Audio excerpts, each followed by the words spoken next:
사도행전 24장 1절로 27절 제가 한 절 읽고 여러분들 한 절 읽고 우리 교독할게요. 다 찾으셨으면 교독합니다. 제가 먼저 읽습니다. 닷새 후에 대제사장 아나니아가 어떤 장로들과 한 변사 더들로와 함께 내려와서 총독 앞에서 바울을 고소하니라.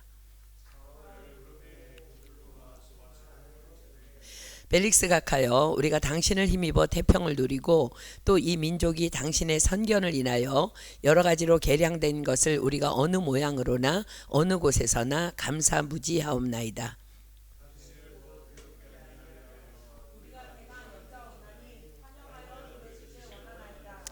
우리가 보니 이 사람은 연병이라 천하에 퍼진 유대인을 다 소욕해 하는 자요 나사렛 이단의 괴수라. 당신이 친히 그를 신문하시면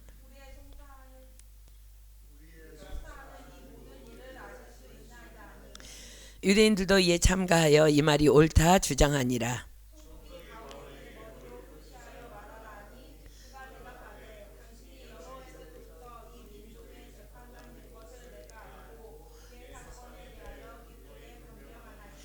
당신이 아실 수 있는 바와 같이 내가 예루살렘에 예배하러 올라간 지 열 이틀밖에 못 되었고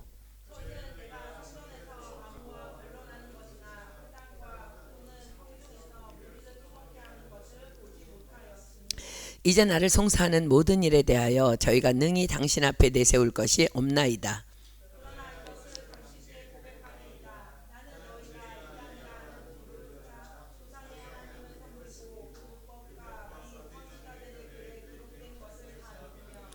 저희의 기다리는 바 하나님께 향한 소망을 나도 가졌으니 곧 의인과 악인의 부활이 있으리라 함이라.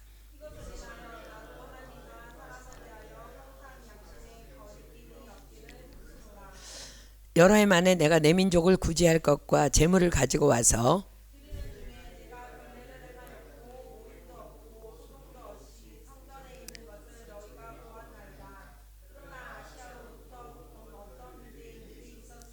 저희가 만일 나를 반대할 사건이 있으면 마땅히 당신 앞에 와서 송사하였을 것이요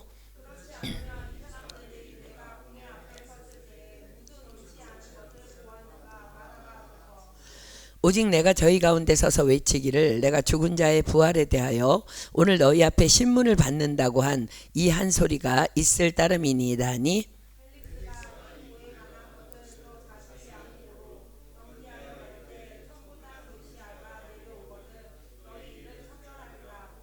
백부장을 명하여 바울을 지키되 자유를 주며 친구 중 아무나 수종하는 것을 금치 말라 하니라.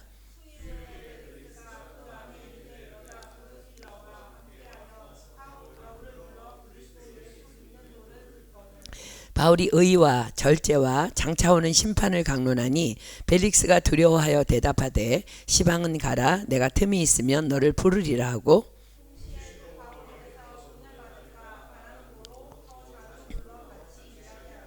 함께 읽습니다. 이태를 지내서 포르디고 베르도가 벨릭스의 소임을 대신하니 벨릭스가 유대인의 마음을 얻고자 하여 바울을 구류하여 두니라. 아멘. 사도 바울은 이제 예루살렘에서 가이사랴로 호송됩니다. 자, 여기까지의 과정을 한번 정리해 볼까요? 사도 바울은 3차 전도 여행 중에 성령님을 통해서 예루살렘에 가면 결박과 환란이 기다리고 있음을 알게 됩니다. 그럼에도 많은 사람들의 만류를 뒤로하고 예루살렘에 도착합니다. 도착 후 이튿날 예루살렘 교회 지도자이자 예수님의 동생 야고보와 교회 장로들을 만나서 그들에게 그동안의 전도 보고를 합니다. 그리고 그 다음 날 그들의 제안대로 정결의식인 결례를 행하였고 결례를 거의 마칠 즈음 성전에 있을 때 아시아로부터 온 유대인들이 무리를 충동해서 바울을 붙들고 소동을 일으킵니다. 그리고 그 무리들에 의해 성전 밖으로 끌려나가서 바울은 심한 매를 맞습니다. 이를 본 로마 군인들이 개입해서 바울의 구타를 막았고 천부장은 군인들에게 바울을 결박하여 영문한 부대로 데리고 들어가라고 명을 내립니다. 이때 바울이 천부장의 허락을 받고 변론을 하였지만 변론을 듣던 무리가 흥분해서 떠들고 옷을 벗어 던지고 티끌을 공중에 날리는 사건이 생기자 천부장이 바울의 변론을 그치게 하고 그들과 분리시킵니다. 다음 날 천부장이 사내들인 공회를 소집하죠. 그 이유는 유대인들이 왜 바울을 고발하는지 진상을 파악하고자 함이었습니다. 공회가 열리자 바울이 다시 변론합니다. 바울의 변론으로 바리새인과 사두개인 사이에 부활 논쟁이 이제 벌어지게 되고 천부장은 소란을 피해서 바울을 다시 그들과 분리해서 영문한 부대로 데리고 들어갑니다. 이후 바울을 죽이려고 암살단 40여 명이 결성되었다는 정보를 입수한 천부장은 야밤에 바울을 예루살렘에서 약 100km 떨어진 총독의 관저가 있는 가이사랴로 바울을 호송시킵니다. 그렇게 가이사랴에 도착해서 벨릭스 총독 앞으로 이송된 바울은 이제 3번의 재판을 받게 됩니다. 오늘 본문인 24장은 벨릭스 총독에게 재판받는 기록입니다. 25장은 벨릭스의 후임인 베스도에게 재판받는 기록입니다. 그리고 26장은 아그리빠 왕에게 재판받는 재판 과정입니다. 자, 24장, 25장, 26장 이 3장은 모두 다 재판받는 내용이에요. 사도 바울은 그렇게 3번의 재판을 받아야 했고 재판받는 과정에서 2년 이상의 시간을 감옥에서 보내야만 합니다. 자, 이제 본문으로 갑니다. 1절입니다. 사도행전 24장 1절. 닷새 후에 대제사장 아나니아가 어떤 장로들과 한 변사 더둘로와 함께 내려와서 총독 앞에서 바울을 고소하니라. 바울을 부르매 더둘로가 송사하여 가로되. 자, 이제 천부장 루시아가 벨릭스에게 편지한 대로 대제사장 아나니아가 몇 장로들과 변호사를 데리고 바울을 송사하기 위해서 가이사랴에 도착해서 바울을 고소합니다. 천부장 루시아가 벨릭스에게 뭐라고 편지했어요? 23장 30절 볼게요. 지난주 말씀 23장 30절입니다. 29절 30절 같이 봅니다. 송사하는 것이 저희 율법 문제에 관한 것뿐이요 한 가지도 죽이거나 결박할 사건이 없음을 발견하였나이다. 그러나 이 사람을 해하려는 관계가 있다고 누가 내게 알게 하기로 곧 당신께 보내며 또 송사하는 사람들도 당신 앞에서 그를 대하여 말하라 하였나이다 하였더라. 자, 이제 바울을 보내고 이제 송사하는 사람들에게 가서 말해 라고 말했겠죠, 그죠? 그리고 그들은 바울이 가이사랴에 도착한 닷새 후에 이제 도착합니다. 예루살렘에서 가이사랴까지는 100km라고 그랬죠, 그죠? 당시 걸어서 사흘길입니다. 그러나 바울은 보병과 함께 쉬지 않고 밤에 이동했으니까 바울이 가이사랴에 도착해서 벨릭스에게 이제 무사히 인수인계된 것을 천부장이 보고받기까지는 가는데 약 이틀, 오는데 약 이틀, 나흘 정도 소요됐을 것입니다. 그리고 공회원들에게 이제 바로 통보했다면 그들이 가이사랴까지 오는데 약 3일길, 그러니까 천부장의 부하들이 예루살렘으로 돌아가는 이틀을 빼면 정말 부지런히 왔기 때문에 바울이 가이사랴에 도착한 지 닷새 후에 도착한 것입니다. 대사장 아나니아가 정말 엄청 열받았겠죠, 그죠? 그놈을 가이사랴로 빼돌리다니. 천부장의 말을 듣고 그들은 닷새 후에 씩씩거리며 고소할 고소인단을 꾸려서 가이사랴에 도착합니다. 그리고 자신들이 데리고 온 변사라고 그러고, 변사는 이제 변호사죠. 변호사 더둘로를 통해서 이렇게 송사합니다. 자, 3절 4절 볼게요. 벨릭스가 가여 우리가 당신을 힘입어 태평을 누리고 또 이 민족이 당신의 선견을 인하여 여러 가지로 개량된 것을 우리가 어느 모양이로나 어느 곳에서나 감사무지하옵나이다. 당신을 더 괴롭게 아니하려 하여 우리가 대강 여짜옵나니 관용하여 들으시기를 원하나이다. 자, 변호사 더둘로의 변론은요 참 낯간지러운 아첨으로 시작합니다. 뭐라 그래요? 벨릭스가 가여 우리가 당신을 힘입어 태평을 누리고 또 이 민족이 당신의 선견을 인하여 여러 가지로 개량된 것을 우리가 어느 모양으로나 어느 곳에서나 감사무지하옵나이다. 자, 이런 변호사 더둘로의 이 말에 바울을 고소하기 위해서 그곳에 온 사람 그들조차도 그 누구도 속으로 동의한 자는 아무도 없었을 것입니다. 왜냐하면 총독 벨릭스는요 상습적인 잔혹행위가 있었어요. 그 총독 벨릭스의 상습적 잔혹행위는 그 당시에 두루 알려져 있었기 때문입니다. 유대인 역사학자 요세푸스에 의하면요 벨릭스는 총독으로서의 특권을 이용해서 뇌물과 여자를 탐하는 등 온갖 악행을 도모하였으며 특히 자신의 비위를 거스리는 자들을 살해하기 위해서 암살자들을 동원하는 등의 잔인함을 서슴지 않았다고 합니다. 그럼에도 변호사 더들로가 우리가 어느 모양으로나 어느 곳에서나 감사무지하옵나이다 라는 이처럼 터무니없는 찬사를 늘어놓고 있는 이유는 자신은 돈을 받고 이 사건을 해결하기 위해 온 자였기 때문에 어떻게 해서라도 총독 벨릭스의 환심을 사야만 했고 또 하나는 그 당시 벨릭스가 유대인들에 의해서 상당한 적의를 품고 있었기 때문이었습니다. 벨릭스는 노예 출신으로 총독의 자리에 오른 자라고 합니다. 그래서인지 매사에 뇌물을 밝혔는데 심지어 도둑들로부터 뇌물을 받고 선량한 시민들을 괴롭히는 도둑들을 방관하고 놓아주기까지 하는 만행을 저지르고 있었기 때문에 벨릭스가 총독으로 있는 동안에 유대 지방에서는요 파리 같았어요. 파리. 크고 작은 소요가 그치지 않았다고 합니다. 벨릭스는 그러한 유대인 소요 주동자들을요 군대를 동원해서 학살하고 투옥하고 약탈하였는데 이런 일들을 유대인들이 가만히 있을 리 없죠. 그죠? 이런 일들을 유대인들이 황제에게 벨릭스에 대한 탄원서라고 해서 계속 올리고 있었어요. 그리고 오늘 본문 마지막 절인 27절에 이런 기록이 나오죠. 보르기오 베스도가 벨릭스의 소임을 대신하니 이 말은요 그의 임기가 끝난 것이 아니라 그러한 일들로 결국은 이제 탄원서가 계속 들어가니까 그러한 일들로 결국은 로마 황제 네로에게 소환되어서 강제 퇴임을 당하게 된 것에 대한 기록입니다.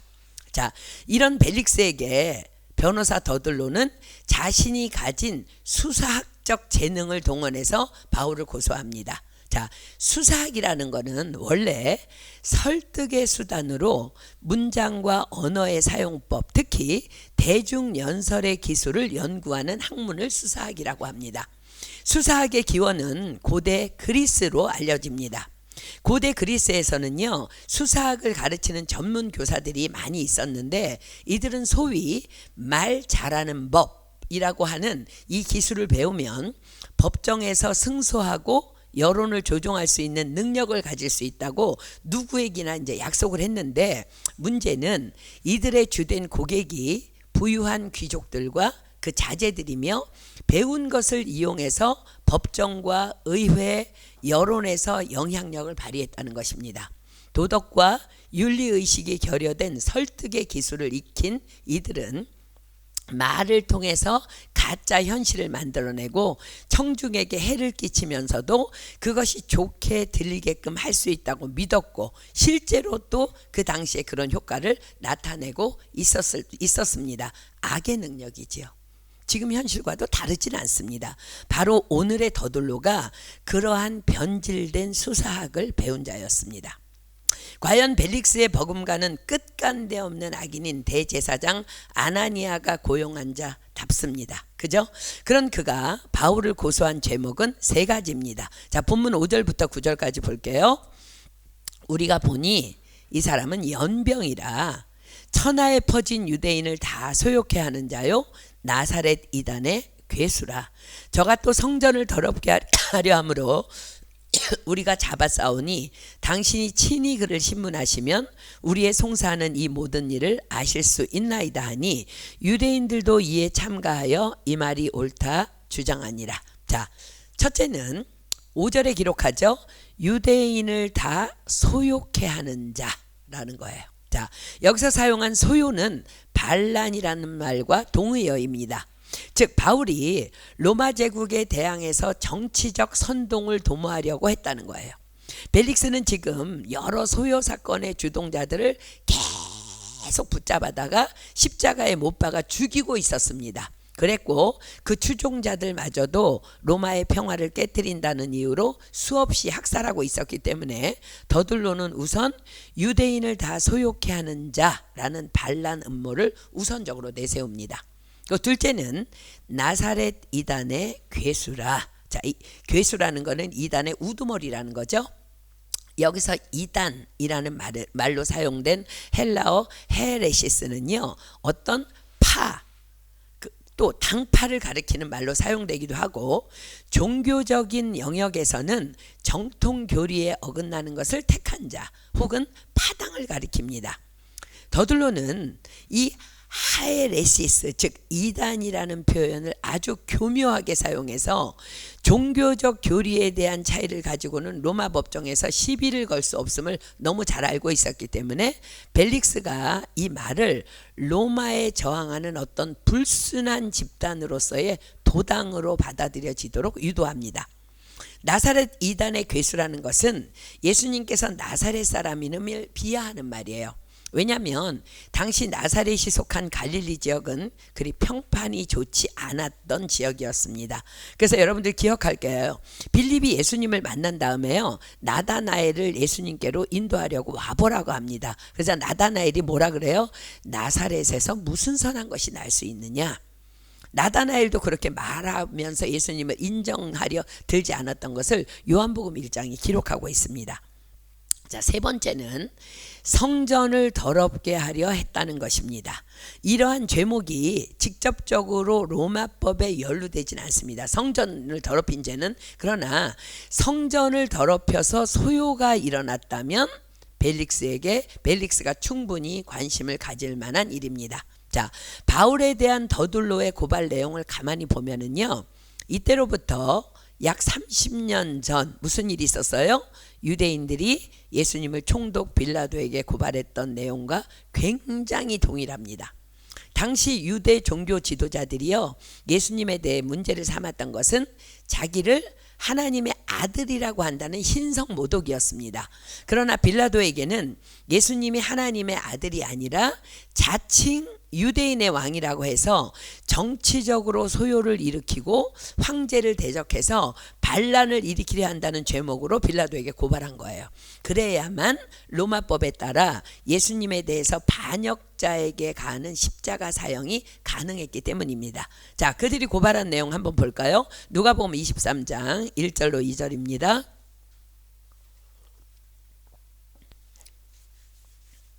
누가복음 23장 1절로 2절, 예수님을 고소한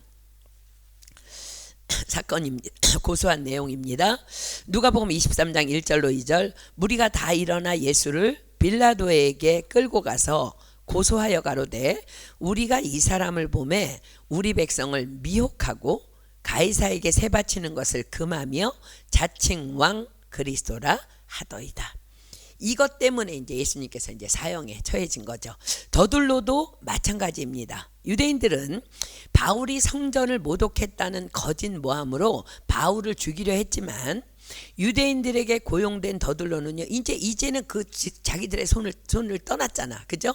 그리고 이제 벨릭스에게 왔기 때문에 유대인들에게 고용된 더둘로는 벨릭스 총독의 법정에서 바울을 반란과 폭동으로 고소합니다. 단순히 성전을 더럽히려 했다는 것이 아니라 정치범으로 고소한 것입니다. 그래야 바울이 로마법의 반역죄로 걸려서 자기에게 이 사건을 의뢰한 종교 지도자들이 원하는 사형 판결을 얻어낼 수 있기 때문입니다.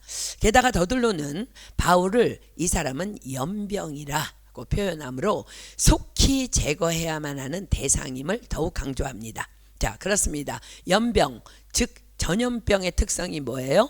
우리도 이제 코로나 시대를 지냈잖아요, 그죠? 그래갖고는 이제 우리도 갇혀 있었는데, 전염병의 특성은 매우 전염성이 강하다는 것, 치명적이라는 것, 통제가 불가능하다는 것, 사회적인 혼란을 그래서 초래한다는 것입니다. 그래서 고대 당시에는요, 사회적 도덕적 혼란을 터뜨리는 위험한 존재를 뜻하는 비유어로 저 사람은 연병이야 라는 말이 자주 사용되었다고 합니다. 굉장히 설득력 있는 말이 되었겠죠, 벨릭스에게.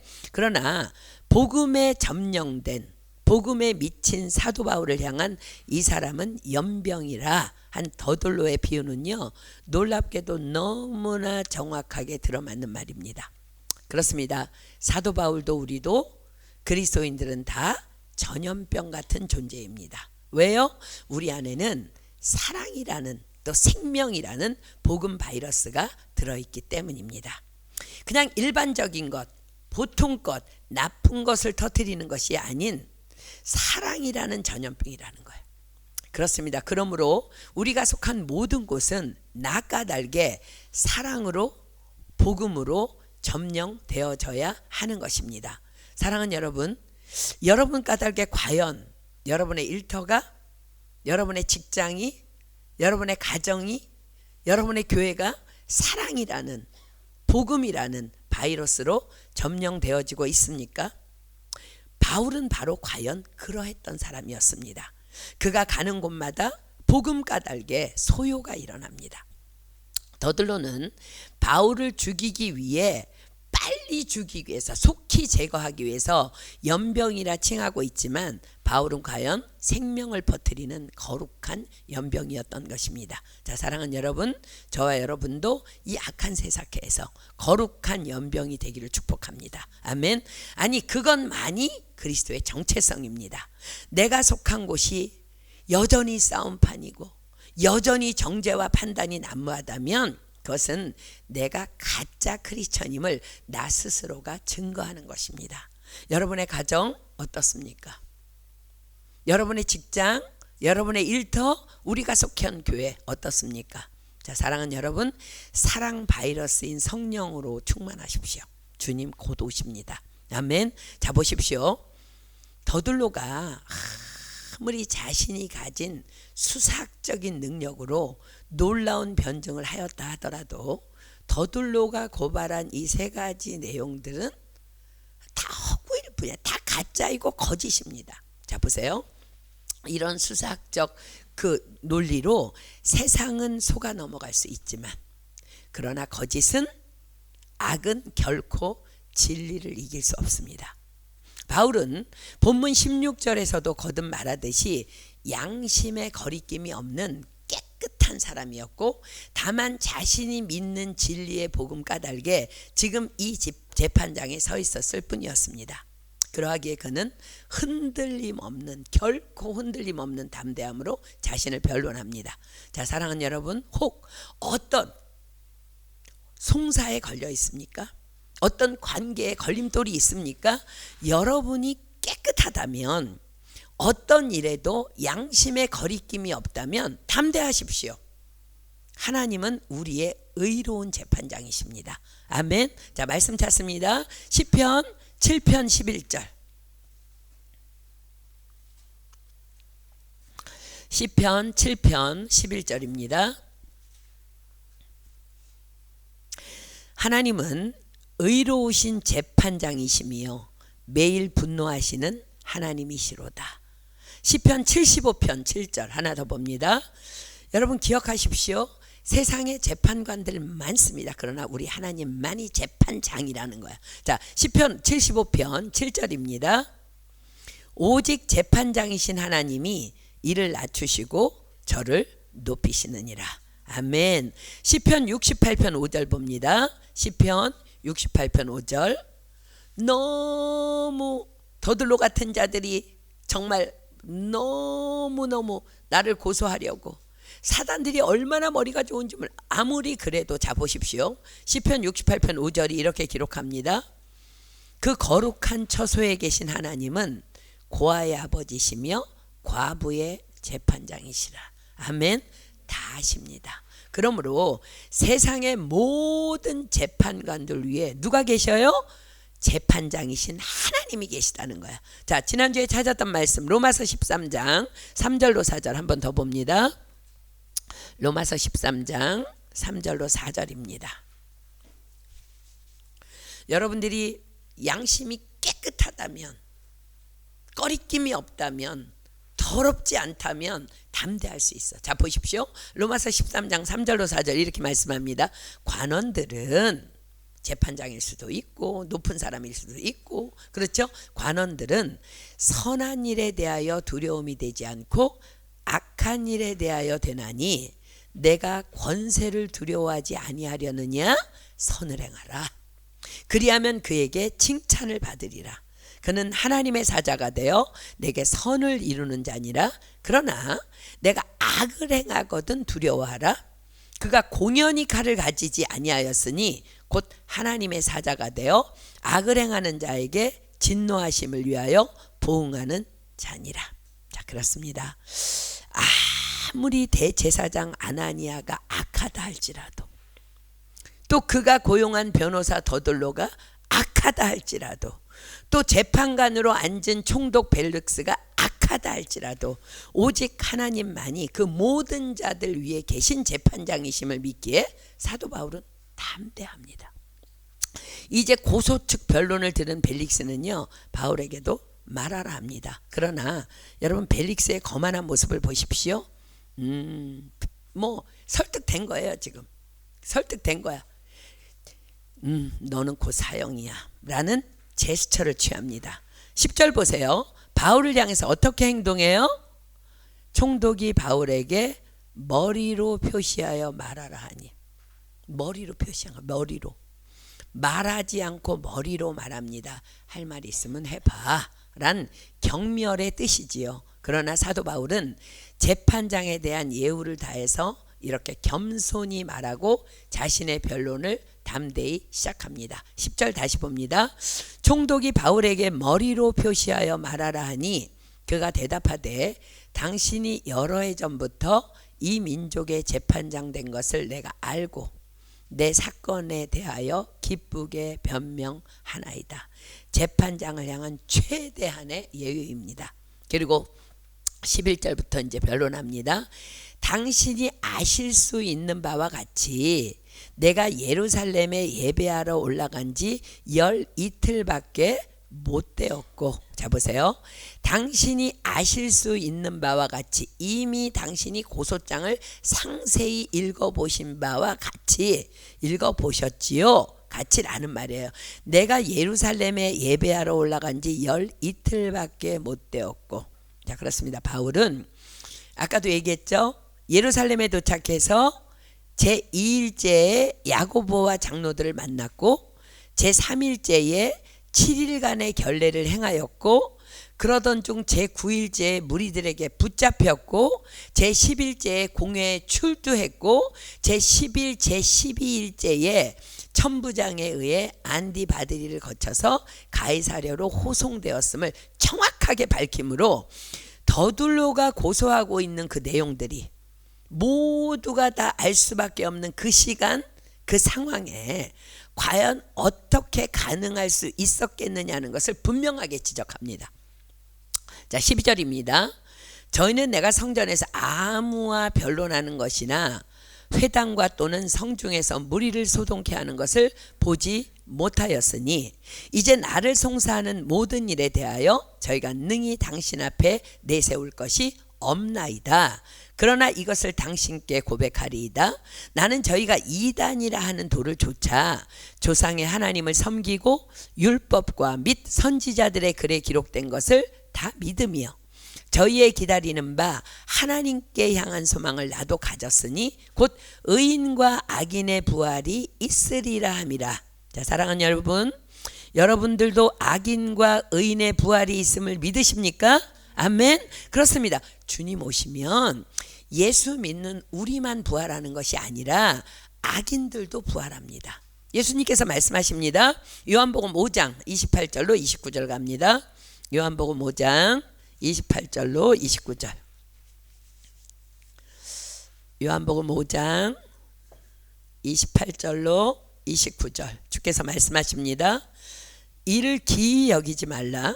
무덤 속에 있는 자가 다 그의 음성을 들을 때가 오나니 선한 일을 행한 자는 생명의 부활로 악한 일을 행한 자는 심판의 부활로 나오리라.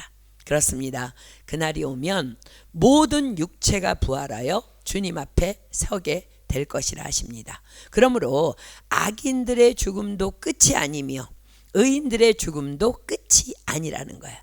선한 일을 행한 자는 생명의 부활로, 악한 일을 행한 자는 심판의 부활로 나올 것입니다. 예수님을 믿은 사랑하는 사람들이 여러분 앞서 먼저 죽었습니까? 슬퍼하지 마십시오. 기대하십시오. 우리는 그들을 육체로 다시 만나게 될 것입니다. 예수님께서 성경의 예언대로 십자가에 죽으시던 날, 그날 어떤 일이 있었는지 여러분들 기억하십니까? 그렇습니다. 그때에 무덤들이 열리며 자던 성도들이 일어납니다. 자, 마태복음 27장으로 갈게요. 마태복음 27장 50절로 53절.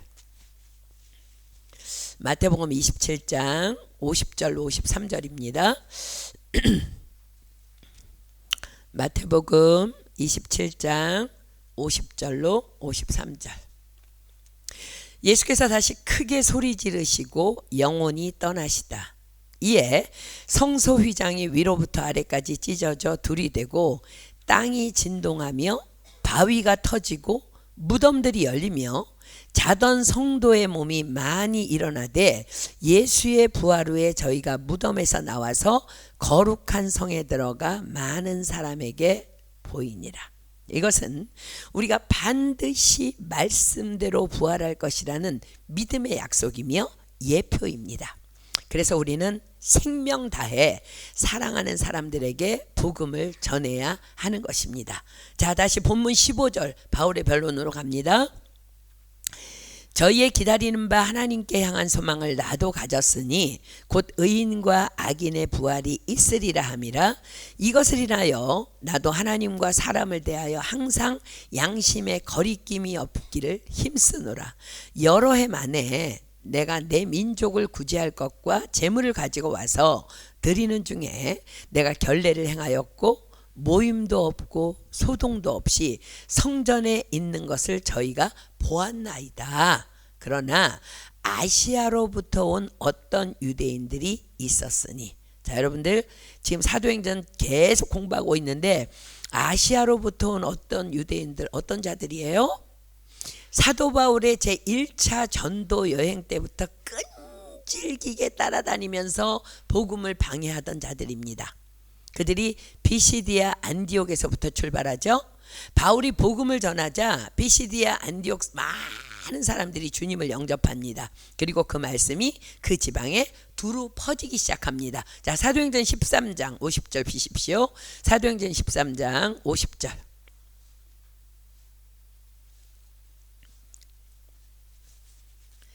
사도행전 13장 50절. 이에 유대인들이 경건한 귀부인들과 그 성내 유력자들을 선동하여 바울과 바나바를 핍박하여 그 지경에서 쫓아내니. 그래서 바울은 이고니온으로 이동하여 복음을 전하게 되죠. 사도행전 14장 2절입니다. 그러나 순종치 아니하는 유대인들이 이방인들의 마음을 선동하여 형제들에게 악감을 품게 하거늘. 자, 바울이는 다시 루스드라와 더베로 이동해서 다시 복음을 전합니다. 그런데 그들이요, 이고니온에서 루스드라까지 바울을 죽이겠다고 달려옵니다. 사도행전 14장 19절입니다. 유대인들이 안디옥과 이고니온에서 와서 무리를 초인하여 돌로 바울을 쳐서 죽은 줄 알고 성전에 끌어 내치니라. 그러나 우리는 기억합니다. 바울은 하나님의 은혜로 살아났고 이제 성령의 음성을 듣고 유럽으로 이동합니다. 이때까지 이제 아시아에 있는 유대인들이 엄청 괴롭혔죠. 그러나 그들의 추격은 계속되어졌고 그토록 찔긴 자들이 지금 예루살렘까지 이제 왔다는 소식을 듣고 바울을 죽이겠다고 와서 또 예루살렘 사람들을 선동하고 있는 거예요. 자, 바울이 담대히 말합니다. 본문 19절입니다. 저희가 만일 나를 반대할 사건이 있으면 마땅히 당신 앞에 와서, 누구예요? 총독 벨릭스 앞에 와서 송사하였을 것이요, 그렇지 않으면 이 사람들이 내가 공회 앞에 섰을 때에 무슨 옳지 않은 것을 보았는가 말하라 하소서. 오직 내가 저희 가운데서 서서 외치기를 내가 죽은 자의 부활에 대하여 오늘 너희 앞에 신문을 받는다고 한 이 소리가 있을 따름이니이다 하니. 자, 바울의 담대함, 깔끔함, 꺼리낌 없는 양심의 발언들. 여러분, 죄가 있고 그러면은요 두려워서 벌벌 떨고 버벅거려요. 근데 바울은 끄떡하지 않아. 자기는 죄가 없거든. 양심에 꺼리낌이 없거든. 그러니까 바울이요 깔끔하게 담대함과 꺼리낌 없는 양심의 발언을 쫙 하자 벨릭스 그 악인의 마음이 움직이기 시작합니다. 바울의 변론이 끝나자 벨릭스는요 이 공판을 일방적으로 무기한 연기해 버립니다. 그러자 그러나 여러분, 실은 뒤에서 누가 역사하고 있는 거예요?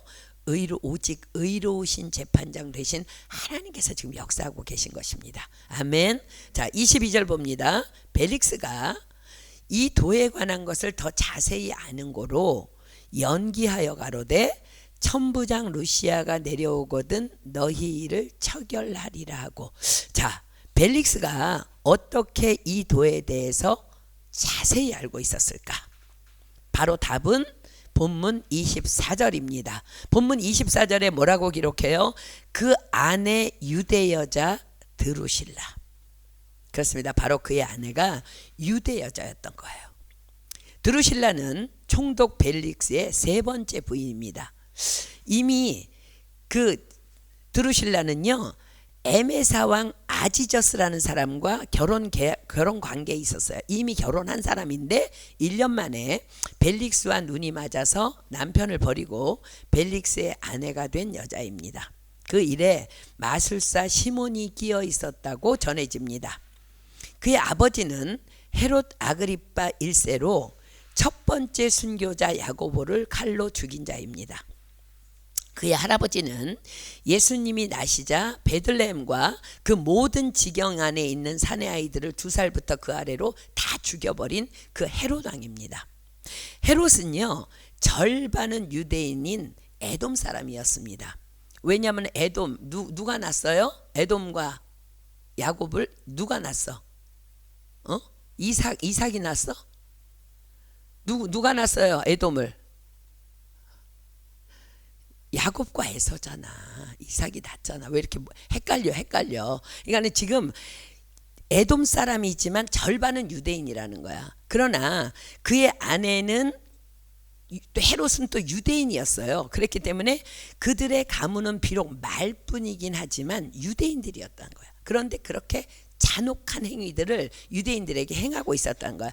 벨릭스의 아내 드루실라는 유대교인이었다고 알려집니다. 뭐 이런 여자가 정말 엉망진창인 여자가 유대교인이었다는 거야. 그런 거로 벨릭스는 그의 아내로부터 복음에 관한 일들을 전해 들어서 알고 있었던 것입니다. 자, 바울의 변론을 들은 벨릭스는요 이제 천부장이 오면 다시 재판을 열겠다며 재판을 연기하고는 백부장에게 명합니다. 23절입니다. 백부장을 명하여 바울을 지키되 자유를 주며 친구 중 아무나 수종하는 것을 금치 말라 하니라. 자, 지금 바울이 옥에 갇혀 있긴 하는데 뭐 친구들도 좀 만날 수 있게 하고 자유를 주는데 반드시 지켜라 라고 얘기합니다. 이 일이 여러분 얼마나 놀라운 하나님의 보호하심인지가 우리가 이제 다음 주에 공부할 25장 1절로 3절이 기록합니다. 자, 25장 먼저 가볼게요. 사도행전 25장 1절로 3절입니다. 베스도가 도임한 지 3일 후에 가이사랴에서 예루살렘으로 올라가니 대제사장들과 유대인 중 높은 사람들이 바울을 고소할세 베스도의 호의로 바울을 예루살렘으로 옮겨 보내기를 청하니 이는 길에 매복하였다가 그를 죽이고자 함이러라. 자, 보십시오. 본문 27절이 기록하듯이 벨릭스는 바울을 2년간 감금 상태에 놓아두었습니다. 그러므로 지금 베스도에게 대제사장이 바울을 다시 고소한 때는 이미 그로부터 2년이 지난 후였어요. 그런데 뭐라고요? 여전히 바울을 죽이겠다는 자들의 혈기가 왕성했다는 거야. 여전히 이는 길에 매복하였다가 그를 죽이고자 함이로라. 자 보세요. 만일 벨릭스가 아직 죄가 확정되기 전이니까 이렇게 호의를 베풀어서 우선 바울을 자유하게 있어 다음 재판까지 하고 풀어줬다면 바울의 생명은 결코 보장될 수 없었던 것입니다. 그러나 벨릭스는 백부장에게 명하죠. 바울을 지켜라. 그렇습니다. 그것은 하나님이 그리하신 하나님의 전적인 은혜인 것입니다. 자, 사랑하는 여러분, 하나님 앞에 그토록 오랫동안 기도하고 기다렸던 그런 문제들이 여전히 묶여있는 문제들이 풀어지지 아니하고 여전히 매여 있습니까? 감사하십시오. 하나님은 완전하십니다. 그것은 여러분들을 완전하게 도우시고 보호하시기 위한 하나님의 계획이라는 거예요. 아멘. 자, 고린도전서 2장 11절 핍니다. 고린도전서 2장 11절. 고린도전서 2장 11절. 고린도전서 2장 11절. 사람의 사정을 사람의 속에 있는 영외에는 누가 알리요? 이와 같이 하나님의 사정도 하나님의 영외에는 아무도 알지 못하느니라. 아멘. 그때 우리가 해야 될 일 뭐예요? 그냥 하나님 당신은 선하시고 완전하십니다. 아멘. 묶였던 문제들이 풀어지지 않아도 아멘. 아멘. 그냥 아멘 하는 거. 그럼 우리는 어떻게 해야 돼요? 자, 전도서 3장 11절입니다. 근데 하나님은요, 그때가 가장 아름다운 때라고 말씀하세요. 전도서 3장 11절입니다. 전도서 3장 11절. 전도서 3장 11절. 하나님이 모든 것을 지으시되 때를 따라 아름답게 하셨고, 지금 나의 묶여있는 문제, 풀어지지 않는 문제, 바울은 그토록 매를 맞고 아무 죄도 없는데 또 2년 동안 감금됩니다. 근데 하나님 뭐라 그래요? 하나님이 모든 것을 지으시되 때를 따라 아름답게 하셨고, 가장 아름다운 선한 시간이라는 것. 그러면서 또 사람에게 영원을 사모하는 마음을 주셨느니라. 영원하신 분 누구예요? 하나님만 바라보는 거예요. 하나님 당신은 선하시고 인자하심이 영원하신 분이십니다. 하나님 당신이 모든 것을 지으실 때 때를 따라 아름답게 하셨기 때문에 당신을 신뢰합니다. 그 사람에게 영원을 사모하는 마음을 주셨다는 거야. 그러나 보세요. 그러나 하나님의 하시는 일의 시종을 사람으로 측량할 수 없게 하셨도다. 아멘. 원망하거나 불평하지 말고 그냥 감사하라는 거예요. 그러므로 사랑하는 여러분, 우리는요 주님만 바라봐야 합니다. 아멘. 자, 우리는 기억합니다. 예수님께서는요 제자들에게 저 건너편으로 건너가라, 배를 타고 건너가라고 명하셨어요. 우리 그거 알죠? 우리 그 기록으로 한번 가볼까요? 마태복음 14장 22절로 30절 33절까지 봅니다. 마태복음 14장 22절로 33절.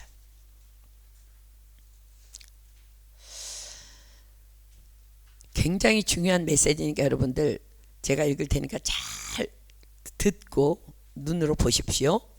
예수께서 즉시 제자들을 재촉하사 자기가 무리를 보내는 동안에 배를 타고 앞서 건너편으로 가게 하시고, 무리를 보내신 후에 기도하러 따로 산에 올라가시다 저물매 거기 혼자 계시더니 배가 이미 육지에서 술이나 떠나서 바람이 거슬림으로 물결을 인하여 고난을 당하더라.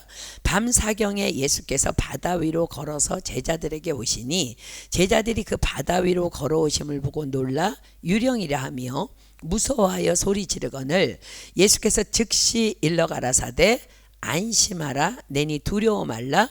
베드로가 대답하여 가로되 주여 만일 주시어든 나를 명하사 무리로 오라 하소서 한데 오라 하시니 베드로가 배에서 내려 물 위로 걸어서 예수께로 가되 바람을 보고 무서워 빠져가는지라 소리질러 가로되 주여 나를 구원하소서 하니 예수께서 즉시 손을 내밀어 저를 붙잡으시며 가라사대 믿음이 적은 자여 왜 의심하였느냐 하시고 배에 함께 오르매 바람이 그치는지라 배에 있는 사람들이 예수께 절하며 가로되 진실로 하나님의 아들이로소이다 하더라.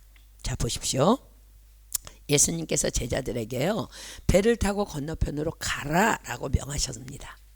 그리고 당신은 기도하러 산으로 올라가십니다. 예수님께서는 아셨습니다. 다 아십니다. 그들이 그 길에서 큰 풍랑을 만나게 될 것을. 그렇습니다. 우리도 지금 주님께서 가라 하신 길을 가고 있습니다. 우리의 삶의 형편이 어떠한지 주님은 다 아십니다. 그리고 지금도 우리를 위해 기도하고 계십니다. 그리고 주님은 거친 풍랑을 만나 고생하고 있는 제자들을 향해 바다 위로 걸어서 오십니다. 제자들이 주님을 발견합니다. 그러나 의심합니다. 유령 아니야? 그러자 주님께서 말씀하십니다. 안심하라. 내니 두려워 말라. 베드로가 소리칩니다. 주여 만일 주시어든 나를 명하사 물 위로 오라 하소서. 주께서 답하십니다. 오라. 그 음성을 듣는 순간 베드로의 이성과 상식과 원리와 이론과 논리가 소멸되어져 버립니다. 그리고 베드로는 물 위를 걷기 시작합니다. 자, 우리가 가진 이성과 상식과 원리가 뭐예요? 사람이 물 위에 서면 빠진다입니다. 빠집니다. 그렇습니다. 이것은 아무도 거스를 수 없는 원리입니다. 그런데 베드로는 물 위를 걸어갑니다. 어떻게 된 거예요? 그의 안에 오라 하시는 주님의 음성만 남고 그의 이성과 상식과 원리 원칙은 다 사라져 버렸기 때문입니다. 하나님은 소멸하는 불이시리라. 오래전에 9시 뉴스에요. 어떤 5살짜리 꼬마가요. 배트맨 망토를 입고 옥상에서 떨어져 죽은 사건이 보도된 적이 있었어요. 그렇습니다. 옥상에서 떨어지면 죽습니다. 물 위에 서면 당연히 빠집니다. 우리 걸을 수 없는 자들이에요. 그러나 주님만 바라보면 주님의 음성에만 귀를 기울이면 전능하신 그분의 능력으로 우리도 물 위를 걸을 수 있는 것입니다. 그리고 실제로 우리의 삶 속에서 그러한 비이성적이고 비원리적이고 비상식적인 기적들이 일어나게 된다는 거예요. 그러나 우리의 눈은 어디에 있습니까? 바로 환경에 있기 때문에, 상황에 있기 때문에 우린 그분이 약속하신 믿는 자들에게는 이런 표적이 따르리니 그 수많은 기적과 표적을 맛보지 못하는 것입니다. 그러나 물 위를 걷던 베드로를 살짝 파도가 건드리자 갑자기 베드로가 물에 빠지기 시작합니다. 성경이 기록하죠. 바람을 보고 무서워 빠져가는지라. 뭘 봤어요? 바람을 보고. 사랑하는 여러분, 이것이 저와 여러분입니다. 주님은 말씀하십니다. 오라, 안심하라. 내니 두려워 말라. 그러나 우리는 그 음성을 내 상식과 내 이론과 내 이성으로 제한해 버립니다. 하나님, 감사하라 하시면 할 수 있습니다. 기도하라 하시면 할 수 있습니다. 그런데 물 위로 걸어오라고요? 그건 아니죠. 이것이 혹 저와 여러분의 믿음 아닙니까? 사랑하는 여러분, 하나님은 천지를 지으신 전능자세요. 전능하신 하나님이 뭐라는 거야? 능치 못할 일이 없으신 분이라는 거야. 주님만 바라보십시오. 환경 바라보지 마십시오. 물에 빠지게 됩니다. 혹 물에 빠졌습니까? 주님의 이름만을 부르십시오. 물에 빠져서 누가 나를 살려주지 않을까? 누구에게 가서 상담을 하면 누가 나에게 조언을 해줄까? 아니 혹 헬리콥터가 와서 나를 건져주지 않을까? 주여 헬리콥터를 보내주시옵소서. No. 인간적인 방법을 찾아 헤매는 이런 어리석음을 중단하십시오. 우리 주님은 전능하신 분입니다. 주님만 다시 바라보십시오. 빠졌더라도 다시 바라보십시오. 그분이 능히 모든 것들을 그 폭풍 가운데서 건져 주실 것입니다. 우리는 이번 주일 예배를 통해서도 너무 귀한 말씀에 확정 받았잖아요. 거북이는 느리지만 목표 지점만을 향해 갔기 때문에 승리할 수 있었고, 사울왕은 누구를 주목했어요? 사울왕은 다윗만 주목했기 때문에 버림받았고, 다윗은 주님만을 바라보았기에 하나님의 마음에 합한 자로 승리할 수 있었다는 거예요. 그렇습니다. 주님만을 바라볼 때 상식을 뛰어넘는 기적은 일어나는 것입니다. 우리는 지금 바울의 삶의 여정을 공부하고 있습니다. 바울이 말합니다. 빌립보서 3장 12절입니다. 빌립보서 3장 12절. 빌립보서 3장 12절.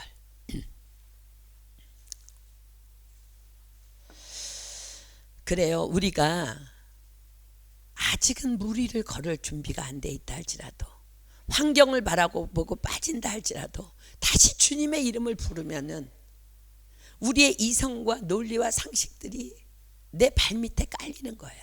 자, 보세요. 빌립보서 3장 12절입니다. 내가 이미 얻었다 함도 아니요 온전히 이루었다 함도 아니라 오직 내가 그리스도 예수께 잡힌 바 된 그것을 잡으려고 쫓아가노라. 아멘. 자, 히브리서 12장 2절이 말씀하십니다. 히브리서 12장 2절. 히브리서 12장 2절. 믿음의 주요 또 온전케 하시는 이인 예수를 바라보자. 저는 그 앞에 있는 즐거움을 위하여 십자가를 참으사 부끄러움을 개의치 아니하시더니 하나님 보좌 우편에 앉으셨느니라. 자, 믿음의 주요 또 온전케 하시는 이인 예수를 바라보자. 주님은요, 믿음의 창조자라는 거야. 내가 믿음 없어도 돼. 주님을 바라보면 믿음의 주가 내 믿음을 창조해 주시겠다. 믿음조차도. 아멘. 우리가 주님만 바라볼 때, 믿음의 주요 또 온전케 하시는 예수님만 바라볼 때 우리도 이 험악한 세상에서 무리를 걸을 수 있게 되는 것입니다. 사랑하는 여러분, 보십시오. 이 세상이 온통 어떤 세상이에요? 벨릭스 천지야. 제사장 아나니아와 같은 사람 쫙 깔렸어. 변호사 더둘로 같은 자들이 사는 세상이야. 그 땅에서 우리 어떻게 살아남아요? 살아남을 수 없어요. 그건 상식이에요. 악이 판치고 있어. 내가 타협해야만 살을 수 있을 것 같아. No. 믿음의 주요 온전케 하시는 이 주를 바라보자. 사도 바울은 그 악한 가운데서 담대하게 깨끗한 양심을 가지고 부끄러움 없이 하나님 앞에 너무 당당했기 때문에 그 악인들 앞에서 담대히 선포하자. 어떤 일이 일어나요? 그냥 이 심판이요, 무기한 연기가 돼버리는 거예요. 그리고 바울은 보호를 받게 돼요. 자, 보세요. 그 보호받는 일이 얼마나 놀라운지 아세요? 여러분들, 사도 바울의 여정 지금까지 쭉 왔잖아. 뭐 매 맞고 걷고 강도의 위험, 굴의 위험. 사도 바울은 지금 노년에 있어요. 그리고 바로 가이사랴로 오기 직전까지 유대인들한테 두드려 맞아서 만신창이가 된 거야. 2년 동안 하나님은 사도 바울을 감옥에서 뭐 하셨을까? 회복시키신 거야. 질병도 치유하고 먹기도 하고 건강을 회복시키면서 하나님은 그 시간을 바울에게 주신 것입니다. 아멘. 사랑하는 여러분, 오늘 주님 말씀하십니다. 믿음의 주요 또 온전케 하시는 이인 예수를 바라보자. 주님께서 하실 것입니다. 그리고 여호와께서 이 말씀을 아멘하여 받는 자들, 오라 내니 두려워 말라. 주님만 바라보기로 결정하고 믿음의 주요 온전케 하시니 예수님만 바라보기를 결정하는 우리들에게 오늘 말씀하십니다. 보라, 내가 새 일을 행하리니 이제 나타낼 것이라. 아멘. 오늘 이 나머지 부분은 짧지만 굉장히 중요한 메시지가 담겨 있어서 다음 주에 25장과 함께 이어서 하겠습니다. 우리 찬양하고 기도하겠습니다.